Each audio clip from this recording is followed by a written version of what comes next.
തിരിച്ച് ജോലിയിൽ പോകാൻ സാധിക്കുമോ? ഒരു ലോൺ എടുക്കാൻ സാധിക്കുമോ? ഭയാനകമായ അവസ്ഥയാണ്. അതുകൊണ്ടാണ് നമ്മൾ പ്ലാൻ ചെയ്യേണ്ടത്. നിങ്ങൾക്ക് ചിന്തിക്കാനുള്ള ഒരു സീഡ് ഞാൻ ഇട്ടു തരുന്നു. ഈ കാര്യങ്ങൾ മുൻകൂട്ടി പ്ലാൻ ചെയ്യാതെ 50, 55, 60 വയസ്സ് ആകുമ്പോൾ മാത്രം ഇതിനെപ്പറ്റി ബോധവാന്മാരാകുമ്പോൾ ചെയ്യുന്ന മണ്ടത്തരമാണത് ഇത്. നിങ്ങൾ യുക്തിപൂർവ്വം ചിന്തിക്കൂ.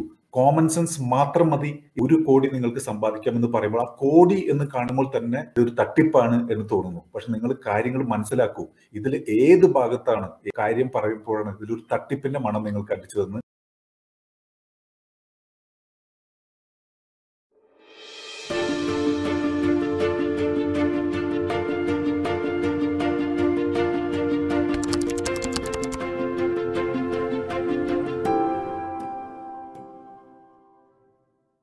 ഹലോ ഫ്രണ്ട്സ്, ഇൻവെസ്റ്റിംഗ് ലൈറ്റിന്റെ മറ്റൊരു എപ്പിസോഡിലേക്ക് സ്വാഗതം. ഫലപ്രദമായി ഒരു നല്ല റിട്ടയർമെന്റ് കോർപ്പസ് എങ്ങനെ ഉണ്ടാക്കാം എന്നതിനെ പറ്റിയാണ് കഴിഞ്ഞ ആഴ്ചകളിലെ വീഡിയോകളിൽ നമ്മൾ കണ്ടത്. എങ്കിലും പലർക്കും സംശയങ്ങൾ ഉണ്ടായിട്ടുണ്ടാവാം. 60 വയസ്സ് വരെ വർക്ക് ചെയ്തിട്ട് വേണോ നമുക്ക് റിട്ടയർമെന്റ് കോർപ്പസ് ഉണ്ടാക്കാൻ? നിഫ്റ്റി 14% റിട്ടേൺ നമുക്ക് വർഷാവർഷം തരുമോ? റിട്ടയർ ചെയ്തു കഴിഞ്ഞാലും ഈ എമൗണ്ട് ഇക്വിറ്റിയിലാണോ നിക്ഷേപിക്കേണ്ടത്? ഇതൊരു തേക്ക് ആട് മാഞ്ചിയം പോലെ തട്ടിപ്പ് കേസല്ലേ? പല സംശയങ്ങൾ നിങ്ങളിൽ നിന്നുണ്ടായി. അപ്പൊ അതിനെല്ലാം ദൂരീകരിക്കുന്ന ഒരു വീഡിയോ അവസാനം വരെ നിങ്ങൾ കാണുക. നിങ്ങൾക്ക് മനസ്സിലാക്കാൻ സാധിക്കും, ലോജിക്കിന് വിപരീതമായി ഒന്നും ഞാനിവിടെ പറഞ്ഞിട്ടില്ല. നിഫ്റ്റിയുടെ റിട്ടേണും കഴിഞ്ഞ കാലങ്ങളിൽ നമുക്ക് തന്നിരിക്കുന്ന റിട്ടേൺ മാത്രമേ ഞാനിതിൽ കൺസിഡർ ചെയ്തിട്ടുള്ളൂ. നിങ്ങൾക്ക് കോമ്പൗണ്ടിങ് ഇൻട്രസ്റ്റ് എങ്ങനെയാണ് കാൽക്കുലേറ്റ് ചെയ്യുന്നത് എന്ന് സ്കൂളുകളിൽ പഠിച്ചിട്ടുണ്ടെങ്കിൽ അതൊന്നും കൂടി പൊടി തട്ടി എടുത്തു കഴിഞ്ഞാൽ നിങ്ങൾക്ക് മനസ്സിലാവും ഇത് നടക്കുന്ന കാര്യമാണ്. ഒരു ഡിസിപ്ലിനും നേരത്തെ തുടങ്ങണം എന്നുള്ള കാര്യങ്ങൾ മാത്രം ശ്രദ്ധിച്ചാൽ മതി. നിങ്ങളിത് ശ്രദ്ധിച്ച് മനസ്സിലാക്കൂ. നിങ്ങളുടെ അടുത്ത് ഞാൻ എൻ്റെ പ്രോഡക്ട്സ് എന്തെങ്കിലും വാങ്ങിക്കുമെന്ന് ഞാൻ പറയുന്നില്ല. അതിനാൽ തന്നെ എനിക്കിതിലൊരു വെസ്റ്റഡ് ഇൻട്രസ്റ്റ് ഇല്ല. നിങ്ങൾക്ക് ആരിൽ നിന്ന് വേണമെങ്കിലും വാങ്ങിക്കാം. ഡയറക്റ്റ് സ്കീമുകൾ വാങ്ങിക്കുന്നതാണ് കുറച്ചുകൂടി മെച്ചകരം എന്നുള്ളൊരു അഭിപ്രായം മാത്രമാണ് ഞാനിവിടെ പറഞ്ഞിരിക്കുന്നത്. അതുകൊണ്ട് ഇതൊരു തട്ടിപ്പാണ്. നിഫ്റ്റി ഇനിയിപ്പോൾ ഉയരത്തിലാണ്, ഇനി താഴും എന്നെല്ലാം പറയുന്നവരോട് ഈ വീഡിയോ ആദ്യാവസാനം കാണുമെന്ന് മാത്രമേ എനിക്ക് പറയാനുള്ളൂ. ഒരാൾ അദ്ദേഹത്തിന്റെ ജീവിതത്തിന് വേണ്ടി പ്ലാൻ ചെയ്യുമ്പോൾ ഒരു പാസീവ് ഇൻകം എപ്പോഴും അദ്ദേഹത്തിന് ഉണ്ടായിരിക്കണം. നമുക്കൊരു 50, 60 വയസ്സ് വരെ മാത്രമേ വർക്ക് ചെയ്യാൻ സാധിക്കുകയുള്ളൂ. നമ്മുടെ സാലറി അവിടെ വെച്ച് നിൽക്കും. അതിനുശേഷം വേണമെന്നുണ്ടെങ്കിൽ നമ്മുടെ ബാക്കി കൂട്ടി വെച്ചിരിക്കുന്ന PF, PPF എല്ലാം 10, 15 വർഷം കൂടി നമ്മളെ ജീവിക്കാൻ സഹായിക്കും. അതിനുശേഷം എങ്ങനെ ജീവിക്കും? അൺഫോർച്ചുനേറ്റ്ലി നമ്മൾ ഒരു 100 വയസ്സ് വരെ ജീവിച്ചിരുന്നാലോ? അപ്പോൾ എങ്ങനെ നമ്മൾ നമ്മുടെ ജീവിതം കൊണ്ടു നടത്തും? ഈ ഒരു ആവശ്യത്തിന് ഈ പറയുന്ന കാര്യം വളരെ ഇമ്പോർട്ടൻ്റ് ആണ്. ഒരു പാസീവ് ഇൻകത്തിന് വേണ്ടി നമ്മൾ എല്ലാവരും ട്രൈ ചെയ്യണം.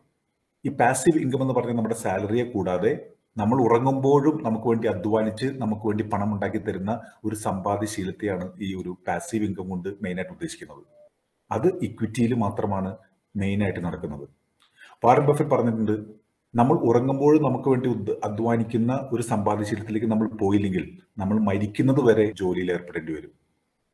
70 വയസ്സ് വരെയാണ് നമ്മൾ റിട്ടയർമെന്റ് കോർപ്പസിന് വേണ്ടി കരുതി വെച്ചിരിക്കുന്നെങ്കിൽ നമ്മൾ അതിനുശേഷം ജീവിച്ചിരിക്കുകയാണെങ്കിൽ അന്ന് എന്ത് ചെയ്യാൻ സാധിക്കും?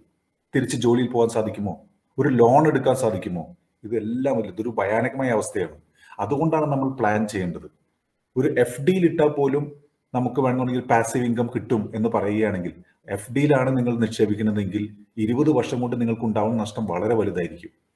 സോ പാസീവ് ഇൻകം ഫിനാൻഷ്യൽ ഇൻഡിപെൻഡൻസിന് വേണ്ടി വളരെ സഹായിക്കുന്നു. നിങ്ങൾ ജോലിയിൽ ചേരുമ്പോൾ തന്നെ വളരെ നേരത്തെ ഈ ഒരു കാര്യത്തിന് വേണ്ടി ശ്രദ്ധ പതിപ്പിക്കണം. ഇതിനു വേണ്ടിയാണ് ഒരു SIP ആയി 10,000 രൂപ മാറ്റി വയ്ക്കണമെന്ന് പറഞ്ഞത്. അത് ഒരു നേരത്തെ ആരംഭിച്ച് ഡിസിപ്ലിൻഡ് ആയിട്ടുള്ള ഒരു ഇൻവെസ്റ്റ്മെന്റ് അപ്രോച്ച് വഴി ഭാവി ജീവിതത്തിൽ അത് വളരെയധികം ഉപകരിക്കും. ഇനി മുമ്പ് കണ്ട വീഡിയോയുടെ ഫുൾ കാര്യങ്ങൾ ഞാൻ ഇവിടെ റിപ്പീറ്റ് ചെയ്യുന്നില്ല. ജസ്റ്റ് അതിന്റെ ഒരു ഫൈനൽ ഔട്ട്കം എന്തായിരുന്നു മാത്രം നമുക്ക് കാണാം. മുമ്പ് നാം കണ്ടു, ഒരു ചെറിയ SIP വഴി വെറും 10,000 രൂപയിൽ സ്റ്റാർട്ട് ചെയ്യുന്ന ഒരു SIP ആദ്യമായി ജോലി കിട്ടുന്ന ഒരു 25 വയസ്സുകാരൻ സ്റ്റാർട്ട് ചെയ്യുകയാണെങ്കിൽ വർഷാവർഷം അദ്ദേഹം ഒരു 5% വെച്ച് ഇത് മാസാമാസം അടയ്ക്കുന്ന തുക കൂട്ടുകയാണെങ്കിൽ ഇദ്ദേഹത്തിന് 60 വയസ്സിൽ റിട്ടയർ ചെയ്യുമ്പോൾ 20 ലക്ഷത്തിലധികം മാസം വരുമാനം ലഭിക്കുന്ന ട്രഡീഷണൽ റിട്ടയർമെന്റ് പദ്ധതി പോലെ സാധിക്കും. ഈ 20 ലക്ഷം രൂപ 35 വർഷത്തിന് ശേഷമാണ് മാസാമാസം കിട്ടുന്നതെന്ന് ഓർക്കുക. അതും അത്ര ചെറുതല്ല. 1,70,75,000 രൂപയുടെ ഇന്നത്തെ വാല്യൂവിന് ഈക്വലന്റ് ആയിട്ടുള്ള ഒരു തുകയാണിത്. ഇതൊരു 35 വയസ്സുകാരനാണെങ്കിൽ 20,000 രൂപ മാസാമാസം അടയ്ക്കുകയും 2,000 രൂപ PF ൽ നിക്ഷേപിക്കുകയും വേണം. ഓരോ വർഷവും 5% വെച്ച് ഇത് സ്റ്റെപ്പ് അപ്പ് ആവുമെന്ന കാര്യം പറയേണ്ടതില്ലല്ലോ. ഇതുപോലെ 45 വയസ്സുകാരനും 50 വയസ്സുകാരനും ഒരു റിട്ടയർമെന്റ് തുക നേടാൻ സാധിക്കും. ഈ 60 വയസ്സ് വരെ നിങ്ങൾ ജോലി എടുക്കണമെന്നില്ല.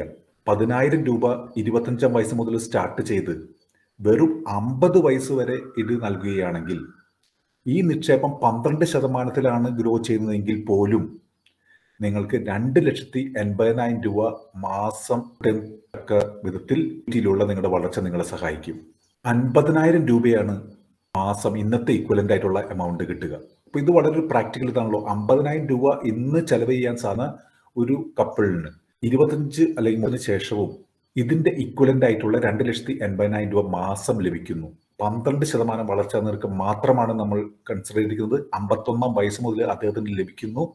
അതിനുശേഷം 7.5% വെച്ച് ഇത് മുകളിലേക്ക് പോകുന്ന ഒരു ലെവലിൽ നോക്കിക്കഴിഞ്ഞാലും ഇത് കൂടുന്നു. പക്ഷെ നമ്മൾ ആലോചിക്കേണ്ടത് ഈ 10,000 രൂപയ്ക്ക് 12% വെച്ചായിരുന്നു സ്റ്റെപ്പ് അപ്പ്. അതായത് ആദ്യ വർഷം 10,000 രൂപയാണ് അടയ്ക്കുന്നതെങ്കിൽ രണ്ടാമത്തെ വർഷം മാസം അടയ്ക്കേണ്ടത് 12,500 രൂപയാണ്. ഇതിൽ കിട്ടാൻ പോകുന്ന തുക ഒരുമാതിരി നല്ലവണ്ണം ജീവിക്കാനുള്ള 50,000 രൂപയുടെ ഇക്വലന്റ് ആയിട്ടുള്ള 2,80,000 പെർ മന്ത് എന്നുള്ളതാണ്. ലംസം ഇൻവെസ്റ്റ്മെന്റ് ആണെങ്കിൽ നമ്മൾ കണ്ടു 8 lakh കൊടുത്തു കഴിഞ്ഞാൽ നിങ്ങൾക്ക് 10.5 കോടിയോളം രൂപ ഒരു കോർപ്പസ് നിങ്ങൾ 35 വർഷത്തിന് ശേഷം നേടാൻ സാധിക്കും. ഇതിൽ നിന്നും 12 ലക്ഷം രൂപ മാസം റിട്ടേൺ നിങ്ങൾക്ക് കിട്ടും. അത് ഇന്നത്തെ 1 ലക്ഷം രൂപയ്ക്ക് ഇക്വലന്റ് ആണ്. 5% മാത്രമാണ് നമ്മൾ സ്റ്റെപ്പ് അപ്പ് ആയി കൺസിഡർ ചെയ്യുന്നത്. അതുപോലെ 30 വയസ്സും 40 വയസ്സും. അപ്പോൾ നിങ്ങൾ കണ്ടു, കഴിഞ്ഞ വീഡിയോകളിലെല്ലാം ഞാൻ പറഞ്ഞിരിക്കുന്നു 8 lakhs വൺ ടൈം ഇൻവെസ്റ്റ്മെന്റ് നൽകി കഴിഞ്ഞാൽ നിങ്ങൾക്ക് ഇത്ര കിട്ടുമെന്ന് പറഞ്ഞു. അത് കുറച്ച് അഗ്രസീവ് ആണ്. ഞാൻ ഇല്ല എന്ന് പറയുന്നില്ല. അത് കാരണം കഴിഞ്ഞ വർഷങ്ങളിൽ നിഫ്റ്റി തന്നിരിക്കുന്ന റിട്ടേൺ ആണ് അവിടെ കൺസിഡർ ചെയ്യുന്നത്. പുറവേ ഇനിയുള്ള വർഷങ്ങളിൽ കിട്ടുള്ളൂ എന്ന് കരുതിയാൽ പോലും നിങ്ങൾക്കത് മറികടക്കാനുള്ള ഒരു വിദ്യയും ഞാൻ അതിൽ തന്നെ പറഞ്ഞു തന്നിരുന്നു. നിങ്ങളുടെ ഈ ഇനിഷ്യൽ കോർപ്പസ് ഇൻവെസ്റ്റ് ചെയ്യുന്നത് ഇരട്ടിയാക്കുക.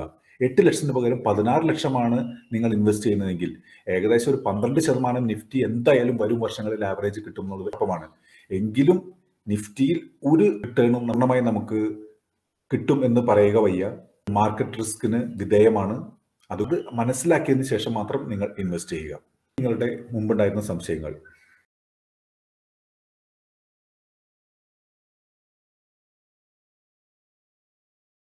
അറുപത് വയസ്സ് വരെ ഇതിലേക്ക് നിക്ഷേപം നടത്തുകയും 60 ശേഷം മാത്രം എന്തുകൊണ്ട് പേയ്മെന്റ് കിട്ടുന്നു എന്നതിനെ പറ്റിയാണ് പലരും സംശയം ചോദിക്കുന്നത്. 5 വർഷത്തോളം നമുക്ക് ഇതിലേക്ക് ഇൻവെസ്റ്റ്മെന്റ് സാധിക്കുകയുള്ളൂ. കാരണം നമ്മൾ തുടങ്ങുന്നത് 10,000 രൂപ എന്ന ചെറിയ തുക കൊണ്ടാണ്.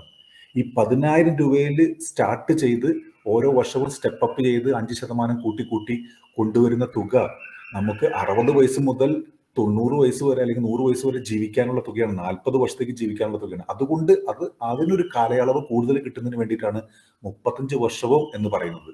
നിങ്ങൾ ഈ ഒരു ഇനിഷ്യൽ ആയി തുടങ്ങുന്ന തുക 10,000 പകരം കൂടുതലായിട്ടാണ് തുടങ്ങുന്നതെങ്കിൽ നിങ്ങൾക്ക് 50 വയസ്സുകളിൽ റിട്ടയർ ചെയ്യാനും ഉള്ള സാധ്യതയുണ്ട്. അതാണ്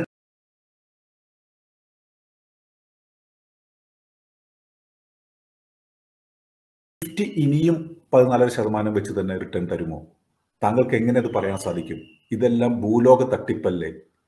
നിഫ്റ്റി 40 വർഷം ഇതാണ് നമുക്ക് റിട്ടേൺ തന്നിരിക്കുന്നത്, ആവറേജ് റിട്ടേൺ.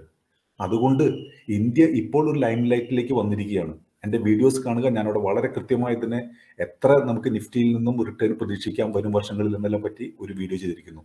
അതിനാൽ വരും വർഷങ്ങളിലും ഇതേപോലെ ഒരു റിട്ടേൺ തന്നെ നമ്മൾ അനുമാനിക്കുന്നതിൽ തെറ്റില്ല.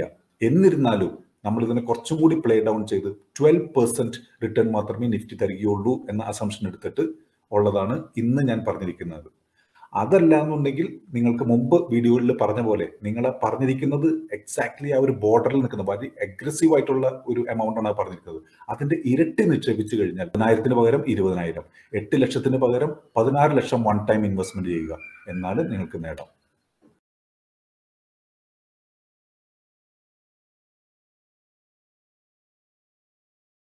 അപ്പോൾ ഞാൻ പറഞ്ഞു കഴിഞ്ഞു എങ്ങനെയാണ് ഈ റിസ്കിനെ ഓവർകം ചെയ്യുക.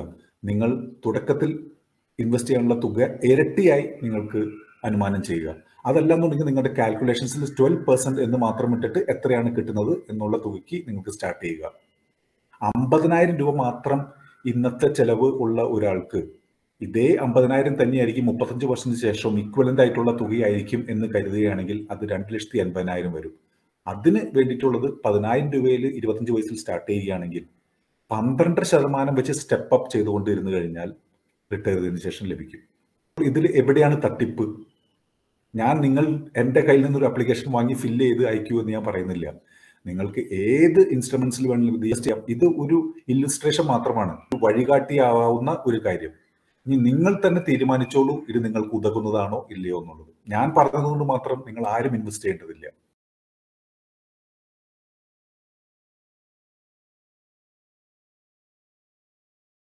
ഏത് മ്യൂച്വൽ ഫണ്ട്സിലാണ് ഇൻവെസ്റ്റ് ചെയ്യേണ്ടതെന്നുള്ളത് വലിയ ഒരു കാര്യമല്ല. പല മ്യൂച്വൽ ഫണ്ട്സും വളരെ നല്ല പ്രകടനം നൽകിയിട്ടുണ്ട്. അതിൽ ചാനലിൽ തന്നെ നൽകിയിരിക്കുന്ന വീഡിയോ കാണുക, മ്യൂച്വൽ ഫണ്ട്സിനെ എങ്ങനെ തിരഞ്ഞെടുക്കാം, ഏറ്റവും നല്ല മ്യൂച്വൽ ഫണ്ട്സ് ഈ ക്രൈറ്റീരിയ കൊണ്ട് തിരഞ്ഞെടുക്കുന്നതിനെ പറ്റിയും ഞാൻ വീഡിയോ ചെയ്തിട്ടുണ്ട്. ഇത് കണ്ടു കഴിഞ്ഞാൽ നിങ്ങൾക്ക് ഏകദേശം ഒരു ഐഡിയ കിട്ടുന്നതാണ്. ഇതേ മ്യൂച്വൽ ഫണ്ട്സ് തന്നെ 60 വയസ്സ് വരെ കണ്ടിന്യൂ ചെയ്യണം, അടുത്ത 35 വർഷത്തേക്ക് കണ്ടിന്യൂ ചെയ്യണമെന്ന് അർത്ഥമില്ല. പക്ഷെ ഒരു 3 വർഷമെങ്കിലും വാങ്ങിക്കുന്ന മ്യൂച്വൽ ഫണ്ട്സ് കൈവശം വയ്ക്കുക. അതിനുശേഷം മാത്രം ഇതിന്റെ പ്രവർത്തനം വിലയിരുത്തുക, മാറ്റങ്ങൾ വരുന്നുണ്ടെങ്കിൽ വരുത്തുക. ഇല്ല എന്നുണ്ടെങ്കിൽ ഓരോ പ്രാവശ്യം നിങ്ങൾ മാറ്റങ്ങൾ വരുത്തുമ്പോഴും അതുവരെയുള്ള ക്യാപിറ്റൽ ഗെയിൻസിന് നിങ്ങൾ ടാക്സ് കൊടുക്കേണ്ടി വരും. അതുകാരണം ശ്രദ്ധാപൂർവം തിരഞ്ഞെടുക്കുക. തിരഞ്ഞെടുത്താൽ പെട്ടെന്ന് സ്വിച്ച് ചെയ്യാതിരിക്കുക.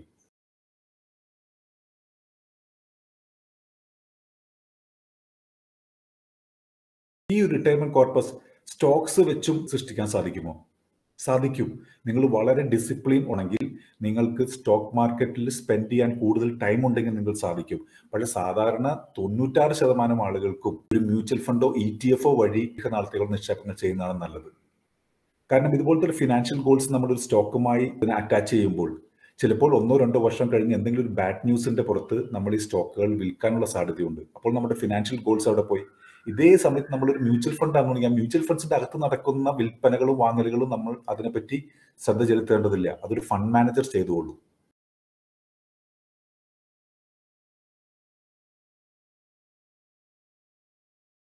ഇത് തേക്ക് മാഞ്ചിയം പോലെയുള്ള ഒരു തട്ടിപ്പാണോ? തട്ടിപ്പാവണമെങ്കിൽ ഇതിനെ എൻഡോഴ്സ് ചെയ്യണമെങ്കിൽ എനിക്ക് പണം വരണം, ഇല്ലേ? സ്റ്റോക്ക് മാർക്കറ്റിൽ നിങ്ങൾ നിക്ഷേപിച്ചു കഴിഞ്ഞാൽ എനിക്ക് എങ്ങനെ ലാഭമുണ്ടാകും? നിങ്ങൾക്ക് ചിന്തിക്കാനുള്ള ഒരു സീഡ് ഞാൻ ഇട്ടു തരുന്നു.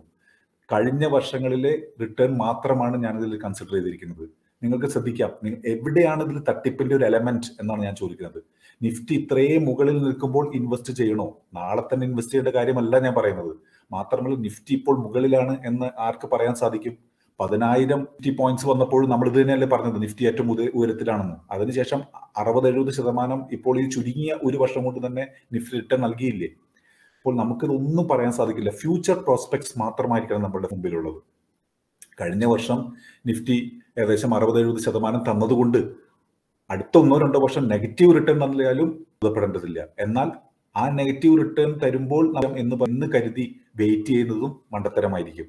കാരണം നിഫ്റ്റി എപ്പോഴാണ് കറക്റ്റ് ചെയ്യുക, കൂടുക എന്നുള്ളത് പറയുക അസാധ്യം. എന്നാൽ നമ്മുടെ മുമ്പിലുള്ളത് കഴിഞ്ഞ 40 വർഷത്തെ നിഫ്റ്റി നൽകിയിരിക്കുന്ന ആവറേജ് റിട്ടേൺ.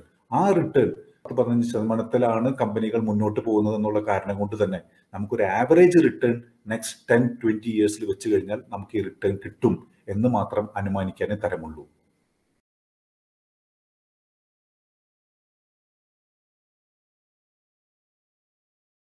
ഈ റിട്ടേൺ ഗ്യാരണ്ടീഡ് ആണോ? ഒരിക്കലുമല്ല. മാർക്കറ്റ് റിസ്ക് ഉണ്ട്. പല ഗ്ലോബൽ കാര്യങ്ങളുടെയും അനുസരിച്ച് മാർക്കറ്റിൽ കിട്ടുന്ന റിട്ടേൺ കൂടിയും കുറഞ്ഞും ഇരിക്കും. ഇതൊരു ലീനിയറുമല്ല, ഒരേപോലെയുള്ള റിട്ടേൺ നമുക്ക് ഒരിക്കലും കിട്ടുകയില്ല. അതിന് നമ്മൾ FDയിൽ പോകണം. നിങ്ങൾക്ക് ഇതൊരു അപകടകരമല്ലേ എന്ന് തോന്നുന്ന പോസ്റ്റ് ഓഫീസിലും FDയിലും ഷുവറായിട്ട് നമുക്ക് 5.5% കിട്ടുമല്ലോ എന്ന് കരുതുന്നവരുണ്ടെങ്കിൽ അതിൽ പോയി ഇൻവെസ്റ്റ് ചെയ്യുക. നിങ്ങൾക്ക് എവിടെയാണോ നിങ്ങളുടെ മനസ്സ് പറയുന്നത് അവിടെ ആയിരിക്കണം. നിങ്ങൾക്ക് ഫൈനലി ഇതെല്ലാം പഠിച്ചതിന് ശേഷവും അങ്ങനെയാണ് തോന്നുന്നതെങ്കിൽ നിങ്ങൾ ആ പോസ്റ്റ് ഓഫീസിലോ FDയിലോ 5.5% തന്നെയായിരിക്കും നിങ്ങൾ ഇൻവെസ്റ്റ് ചെയ്യേണ്ടത്. ഫിനാൻഷ്യൽ ഗോൾസ് ഉണ്ടാവും ജീവിതത്തിൽ. മക്കളുടെ വിവാഹം, ഒരു ഫോറിൻ ട്രിപ്പ് പോകണം, ഇങ്ങനെ അടിച്ചു പൊളിക്കണം. ഈ കാര്യങ്ങൾക്കെല്ലാം വേണ്ടി ഈ 5.5% ഇൻവെസ്റ്റ് ചെയ്യുന്നവർ ചിലപ്പോൾ 80-90 വയസ്സ് വരെ വർക്ക് ചെയ്താലായിരിക്കാം അവരുടെ ഫിനാൻഷ്യൽ ഗോൾസ് സാധിക്കുകയുള്ളൂ. അതിനുള്ള ഒരു എളുപ്പവഴിയാണ് ഒരു കാൽക്കുലേറ്റഡ് റിസ്ക് നിഫ്റ്റിയിൽ നൽകേണ്ടത്. തേക്ക് മാഞ്ചിയം പോലെയുള്ള കാര്യങ്ങളിലേക്ക് പോകുന്നവർ ഈ കാര്യങ്ങൾ മുൻകൂട്ടി പ്ലാൻ ചെയ്യാതെ 50, 55, 60 വയസ്സ് ആകുമ്പോൾ മാത്രം ഇതിനെപ്പറ്റി ബോധവാന്മാരാകുമ്പോൾ ചെയ്യുന്ന മണ്ടത്തരമാണത്. ഇത് എങ്ങനെയെങ്കിലും പെട്ടെന്ന് ഇനി കാശുണ്ടാക്കുക, അല്ലെങ്കിൽ മുന്നോട്ടുള്ള ജീവിതം ദുസ്സഹമായി തോന്നുമ്പോഴാണ് പലരും ഇങ്ങനെയുള്ള വഴികളിലേക്ക് നീങ്ങുന്നത്. നിങ്ങൾ നിങ്ങളുടെ യുക്തിപൂർവ്വം ചിന്തിക്കൂ. കോമൺ സെൻസ് മാത്രം മതി ഇത് മനസ്സിലാക്കാൻ, ഇതിൽ ഈ റിട്ടേൺ കിട്ടുമെന്നുള്ളത്. ഈ റിട്ടേൺ എന്നുള്ളതും ഗ്യാരണ്ടീഡ് അല്ല എന്ന് ഞാൻ വീണ്ടും വീണ്ടും പറയുന്നു. പക്ഷെ എന്നിരുന്നാൽ പോലും ഒരു പ്രാവശ്യം ഒരു പ്ലെയിൻ ക്രാഷ് ആയതുകൊണ്ട് നമ്മൾ ന്യൂഡൽഹിയിലേക്ക് പോകുമ്പോൾ നടന്നു പോകില്ലല്ലോ, നമ്മൾ വീണ്ടും ഫ്ലൈറ്റ് തന്നെയല്ലേ എടുക്കുക. എന്താ കാരണം? നമുക്കറിയാം അതിനുള്ള പ്രോബബിലിറ്റി കുറവാണ്. നമ്മൾ സേഫായി നമ്മൾ തിരുവനന്തപുരത്ത് നിന്നും പോയി അവിടെ പോയി ലാൻഡ് ചെയ്യുക എന്നുള്ളതാണ് സാധാരണയായി നടക്കുക. വല്ലപ്പോഴും വരുന്ന ഒരു ചെറിയ ഇടിവ് മാത്രമേ നമുക്ക് എന്ന് പറഞ്ഞ പോലെ മാർക്കറ്റിൽ ചെറിയ ഒരു സാധ്യത ഇത്ര റിട്ടേൺ തരാതിരിക്കാനും നമ്മളനുസരിച്ച് വളർച്ച കിട്ടാതിരിക്കാനുള്ള ചാൻസുകൾ ഇല്ലാതില്ല. എന്നിരുന്നാൽ പോലും ഇതിനെ വളരെ ശ്രദ്ധാപൂർവ്വം നമ്മളുടെ കോമൺ സെൻസ് മാത്രം യുക്തിക്ക് നിരക്കുന്ന ഒരു റിട്ടേൺ ആണ് നൽകുന്നത്. എങ്കിലും പലർക്കും 1 കോടി നിങ്ങൾക്ക് ലാഭിക്കാം, 1 കോടി നിങ്ങൾക്ക് സമ്പാദിക്കാം എന്ന് പറയുമ്പോൾ ആ കോടി എന്ന് കാണുമ്പോൾ തന്നെ ഇതൊരു തട്ടിപ്പാണ് എന്ന് തോന്നുന്നു. പക്ഷെ നിങ്ങൾ കാര്യങ്ങൾ മനസ്സിലാക്കൂ, ഇതിൽ ഏത് ഭാഗത്താണ്, ഏത് കാര്യം പറയുമ്പോഴാണ് ഇതിലൊരു തട്ടിപ്പിന്റെ മണം നിങ്ങൾക്ക് അടിച്ചതെന്ന് നിങ്ങൾ കമന്റ്സിൽ ചെയ്തു കഴിഞ്ഞാൽ നന്നായിരിക്കും.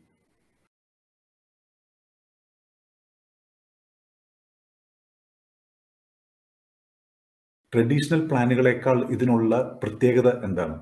ഇപ്പം ഞാൻ മുമ്പ് വീഡിയോയിലും പറഞ്ഞു, ട്രഡീഷണൽ പ്ലാനുകൾ ആയിട്ടുള്ള FD, പോസ്റ്റ് ഓഫീസിൽ മുതലായവയിൽ നിങ്ങൾ ഇൻവെസ്റ്റ് ചെയ്ത് റിട്ടയർമെന്റിന് വേണ്ടി നിങ്ങൾ ഒരു പണം സമ്പാദിക്കാൻ ശ്രമിക്കുകയാണെങ്കിൽ നിങ്ങൾക്ക് ഒരു ചെറിയ തുക മാത്രമേ 50-ആം വയസ്സിലോ 60-ആം വയസ്സിലോ നേടാൻ സാധിക്കുകയുള്ളൂ. പിന്നീടുള്ള ഫിനാൻഷ്യൽ ഗോൾസിൽ നിങ്ങൾ എവിടെ പോകും? അപ്പോൾ നിങ്ങൾക്ക് കൂടുതൽ കാലത്തേക്ക് വർക്ക് ചെയ്യേണ്ടി വരും. 50 വയസ്സിൽ ഇങ്ങനെ ചെയ്യുന്ന ഒരാൾക്ക് റിട്ടയർ ചെയ്യാമെങ്കിൽ 70 75 വയസ്സ് വരെ വർക്ക് ചെയ്താലായിരിക്കാം ഒരു പോസ്റ്റ് ഓഫീസിനെയോ FDIയോ ആ ഒരു മാർഗം സ്വീകരിക്കുന്നവർക്ക് ചെയ്യുള്ളൂ. മാത്രമല്ല മറ്റ് ട്രഡീഷണൽ പ്ലാൻസുകളിൽ ഫ്ലെക്സിബിലിറ്റി കുറവായിരിക്കും. 55-ആം വയസ്സിൽ നമുക്ക് പെട്ടെന്ന് 1 കോടി രൂപ പുറത്തേക്ക് എടുക്കണം, ഒരു മെഡിക്കൽ എമർജൻസി വന്നു, സാധ്യമല്ല. പെൻഷൻ കിട്ടിക്കൊണ്ടിരിക്കുമ്പോൾ അടുത്ത 1 കൊല്ലത്തേക്കുള്ള പെൻഷൻ ഒരുമിച്ച് കിട്ടിയിരുന്നെങ്കിൽ നമുക്കത് ഉപയോഗിക്കാമായിരുന്നു, സാധ്യമല്ല. എന്നാൽ ഇക്വിറ്റി വഴി നമ്മൾ തന്നെ നമ്മുടെ പെൻഷൻ സ്കീമിന് വിഭാവനം ചെയ്യുകയാണെങ്കിൽ എമൗണ്ടും നമുക്ക് വിഡ്രോ ചെയ്യാൻ സാധിക്കും, മുതലും അതുവരെ ഉണ്ടായിരിക്കുന്ന കോടികളും. അപ്പോൾ ചോദിക്കും, അന്ന് കോടികൾ ഉണ്ടാകുന്നത് എന്താ ഉറപ്പ്? ഞാൻ ഓൾറെഡി ആൻസർ ചെയ്ത് കഴിഞ്ഞു. ുള്ള ജയസാധ്യതകൾ, അതിന്റെ വിജയപരാജയങ്ങളുടെ പ്രോബബിലിറ്റി എത്രത്തോളം ഉണ്ടെന്ന് മനസ്സിലാക്കാൻ കോമൺ സെൻസ് വഴി മനസ്സിലാക്കാൻ സാധിക്കുകയാണെങ്കിൽ നിങ്ങൾ തീർച്ചയായും ഇതിനെ കൺസിഡർ ചെയ്യാവുന്നതാണ്. എന്തുകൊണ്ടാണ് ഇതുപോലെയുള്ള ലോങ് ടേം ഫിനാൻഷ്യൽ ഗോൾസിന് വേണ്ടി നേരത്തെ പ്ലാൻ ചെയ്യേണ്ടത്? നിങ്ങൾക്ക് ഒരു മകന്റെ വിദ്യാഭ്യാസം, മകളുടെ മാരേജ് മുതലായ കാര്യങ്ങൾക്ക് വേണ്ടി ഇൻവെസ്റ്റ് ചെയ്യുമ്പോൾ എങ്ങനെയാണ് പ്ലാൻ ചെയ്യേണ്ടത്, എളുപ്പ മെത്തേഡ് എന്നുള്ളത് ഞാനിപ്പോൾ പറഞ്ഞുതരാം.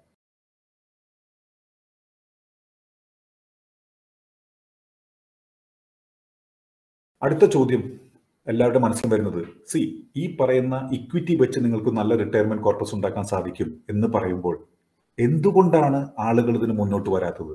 താങ്കൾ മാത്രമേ ഇത് പറയുന്നുള്ളല്ലോ, ബാക്കി ആളുകൾ ആരും എന്തുകൊണ്ട് പിന്നീട് വരുന്നില്ല?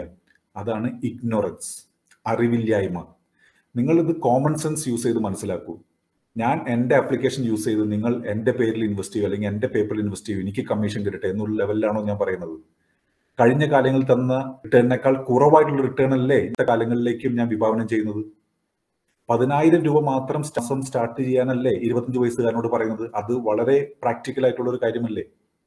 നിങ്ങൾക്കിത് മനസ്സിലാവുന്നുണ്ടെങ്കിൽ മാത്രം, ഞാൻ റിപ്പീറ്റ് ചെയ്യുന്നു, നിങ്ങൾക്കിത് കൺവിൻസിങ് ആണെങ്കിൽ മാത്രമേ നിങ്ങൾക്ക് ഇതിൽ ഇൻവെസ്റ്റ് ചെയ്തിട്ട് കാര്യമുള്ളൂ. അത് ഞാൻ പറഞ്ഞിട്ട് വേണ്ട, നിങ്ങളുടെ ഫിനാൻഷ്യൽ അഡ്വൈസറുമായി ഡിസ്കസ് ചെയ്ത് നിങ്ങൾക്കത് മനസ്സിലാക്കാൻ സാധിക്കുന്നെങ്കിൽ മാത്രം ഇൻവെസ്റ്റ് ചെയ്യുക.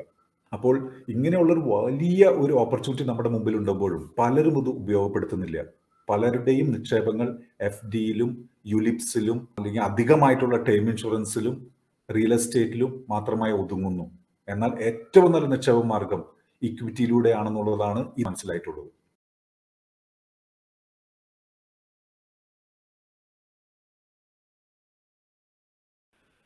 നിങ്ങളൊരു കുട്ടിയുടെ ഗ്രാജുവേഷനോ പുതിയ വീട് പണിയുന്നതിനോ മറ്റോ പ്ലാൻ ചെയ്യുമ്പോൾ നിങ്ങൾക്ക് എളുപ്പത്തിൽ എങ്ങനെ ഇതിൻ്റെ ഒരു കാൽക്കുലേഷൻ ചെയ്യാൻ സാധിച്ചത്?